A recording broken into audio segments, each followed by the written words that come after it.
Primeira chave da mensagem de hoje: confundimos o Deus do impossível com o Deus das coisas difíceis. Eu quero falar sobre confusão. O inferno está mais interessado em confundir você do que em matar você. Porque se você é crente em Jesus e morreu, você está salvo. Se você está confuso, você pode no meio da jornada abrir mão da tua santidade, do teu propósito, da tua família, da tua alegria, da tua jornada. Se ele mata você quando você está salvo, ele perdeu mais um crente salvo. Mas se ele confunde você enquanto você está vivo, ele pode transformar a tua jornada no inferno. Irmão, olha para mim. Estamos na era da tecnologia, estamos na era da informação, e nunca houve tanta confusão como no nosso tempo. Alguns estudiosos dizem que uma criança de 7 anos, alguns anos atrás, agora já mudou isso, uma criança de 7 anos já tinha mais conhecimento do que o imperador romano no auge do Império Romano. A gente tem acesso a qualquer informação, a qualquer tempo.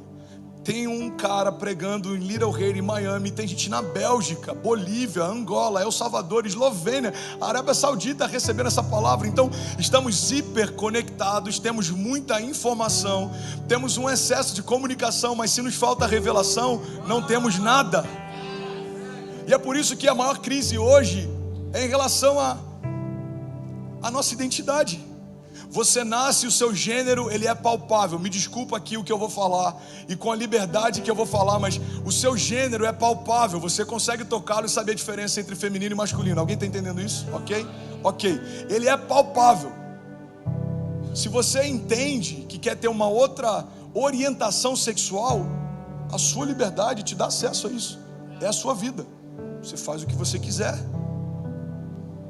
Mas não vem dizer para os nossos filhos, a partir de uma agenda de confusão, que eles não são binários. Eles têm um sexo, está bem definido, é palpável, é visível. Agora, se eles quiserem ter uma outra orientação sexual, é a liberdade deles, é o livre-arbítrio. A Bíblia e o Evangelho defendem isso. É por isso que a igreja perdeu acesso ao coração do mundo, porque a gente quer de impor aquilo que deve ser uma escolha. Irmão, se Deus quisesse a criação por imposição e não por escolha, Ele teria destruído o inferno e a serpente. Porque qual é o sentido de uma criação que me ama e só quer a mim, se não tem nenhuma outra opção? Pega isso, irmão. Se a árvore do conhecimento do bem e do mal era mal para a criação, mas Ele deixou acessível, é porque Ele está deixando bem claro: eu respeito a sua liberdade, inclusive de não querer estar comigo. Agora, se aquela árvore fosse removida do jardim, tem alguma possibilidade do homem pecar? Não. A serpente exterminada, mais algum, demônio exterminado, 1/3 dos anjos dos céus exterminados, e agora? A criação não escolheu ao Criador, ela não teve escolha. O livre-arbítrio é o Criador da liberdade da criação escolher a Ele ou rejeitá-lo. É simples assim. E o gênero, idem. Você pode aceitar, você nasceu com gênero masculino, você se entende homem, ok. Você não se entende, é a sua liberdade, são as suas escolhas, são as suas consequências. Agora a gente está vivendo um tempo em que as pessoas querem trazer neutralidade sobre tudo. Irmão, não existe neutralidade no reino dos céus. O próprio Jesus disse: aquele que não ajunta, espalha. Não há neutralidade. Martin Luther King diz: o que me preocupa não é o grito dos maus, é o silêncio dos bons. Você sabe qual é a política mais infernal que está se estabelecendo? A gente ainda não entendeu, porque a gente está tão confuso. É a política do cancelamento. E eu sou ousado de falar isso, porque se você ver minhas redes sociais, tem 1.300.000 pessoas lá só no Insta, mas tem algumas porções de pessoas que criam cultura na nossa geração e no nosso país. De todas as classes, de todos os tipos, de atletas a pessoas que estão diretamente ligadas à arte, à política, à economia. Então entende isso. Eu estou deixando claro que eu não estou aqui para defender reputação, eu estou aqui para defender o Evangelho. Pega isso, irmão. Desculpa pelo cuspe. Estou vacinado, tudo certo. Vamos lá. Pega isso é muito poderoso. Qual que é a política do cancelamento? Eu não concordo com o que você falou, vamos tirar a sua voz. Você pode ter participado disso sem perceber, talvez no meio de algum reality show. Você falou: quer saber, eu não gostei dela, é isso aí, vamos cancelar. sem perceber a gente está sendo doutrinado e estimulado a cancelar o que não concorda. Qual que é o problema disso?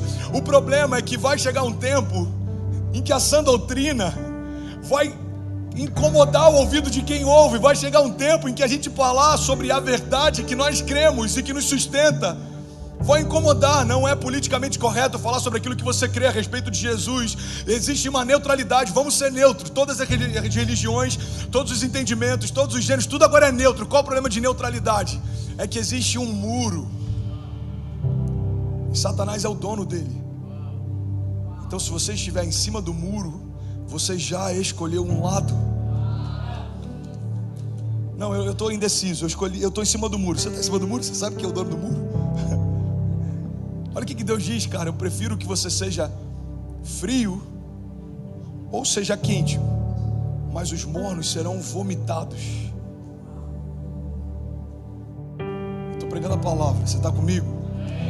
Então entende isso. Qual que é o problema da neutralidade? Gênero, neutro. Escolhe quando crescer. Família, não é mais a base tradicional que a gente entende. Agora pode ter família de trissal. Agora estão querendo vender a ideia de trissal. Um casal de 3 pessoas.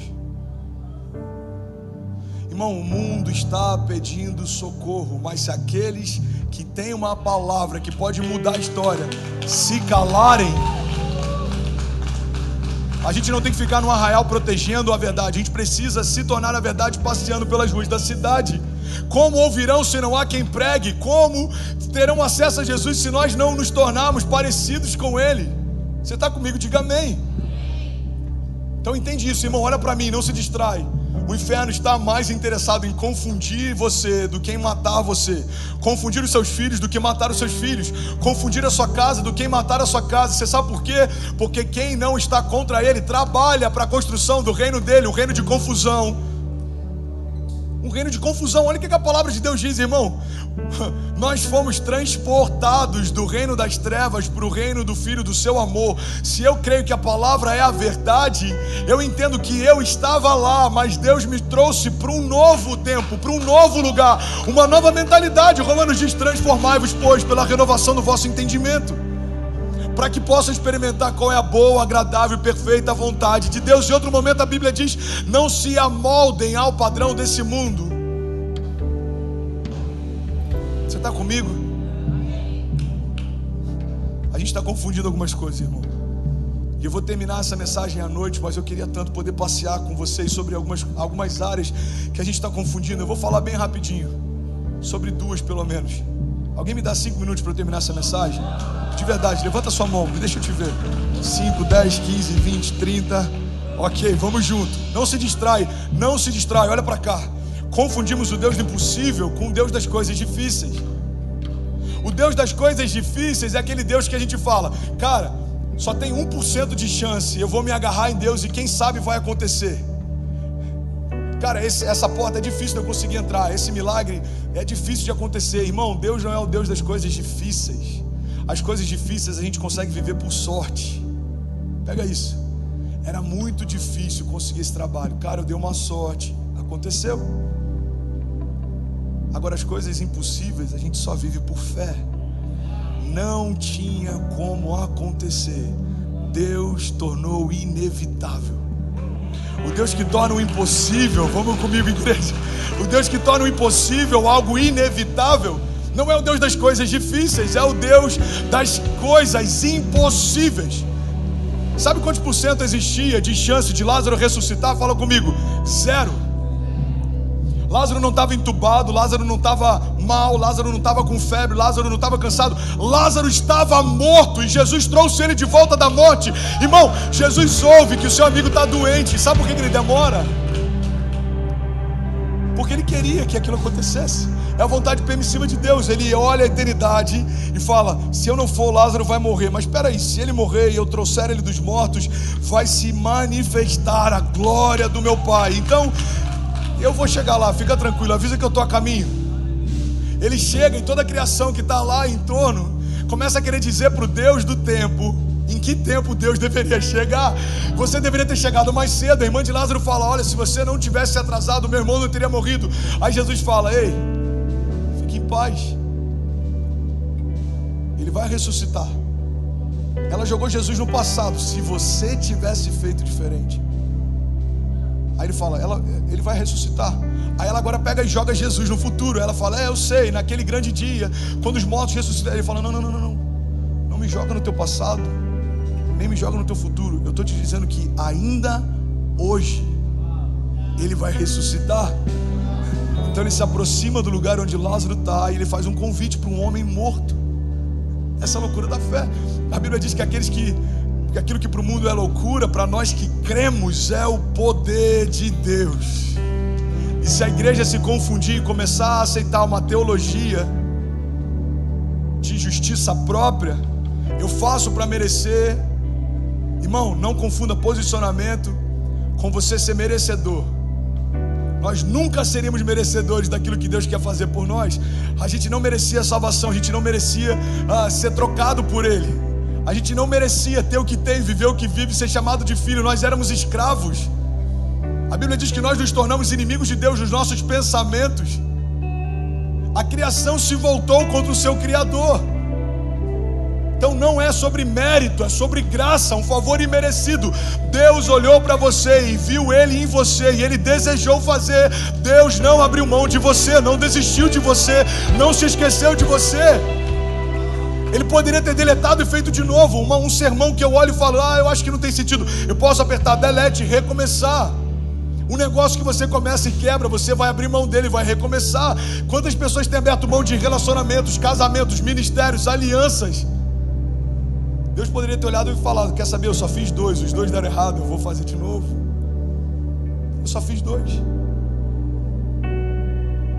Na ótica natural ele só tinha feito 2, mas na ótica espiritual ele já tinha visto cada um de nós.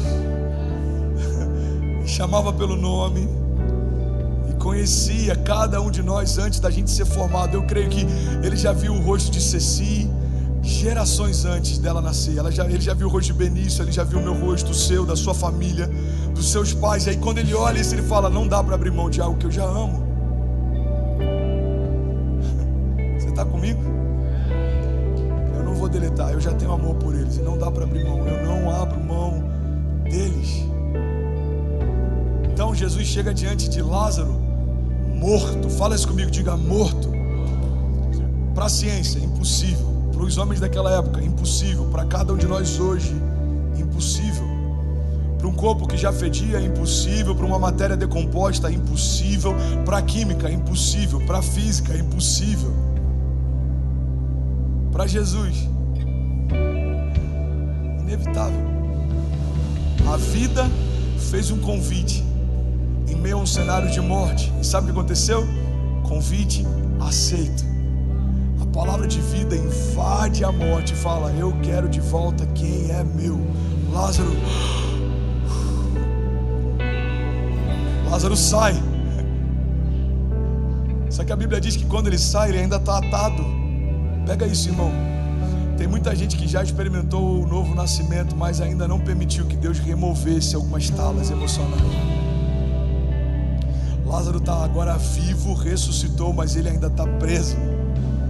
É possível nascer de novo e ainda estar preso. Se a gente não permitir que Deus seja, além do nosso Salvador, o nosso Senhor, aquele que muda as vestes, muda a mentalidade, aquele que muda a nossa jornada, muda o nosso coração. Ele fala, ei, tira dele as talas, tira dele as amarras. Irmão, guarda isso em nome de Jesus. O que o Evangelho tem para nós não é só um novo começo, é caminhar debaixo de uma nova mentalidade. A Bíblia diz que nós temos a mentalidade de Cristo. Nós temos dentro de nós o mesmo Espírito que ressuscitou Jesus Cristo dos mortos. É uma nova natureza, é um novo DNA, é uma nova essência, é um novo nome, é uma nova história. Então não se confunda, o Deus das coisas difíceis pode ser qualquer Deus, mas o Deus do impossível é só Yeshua. O Deus que chama os mortos de volta à vida, o Deus que abre o mar para a gente passar.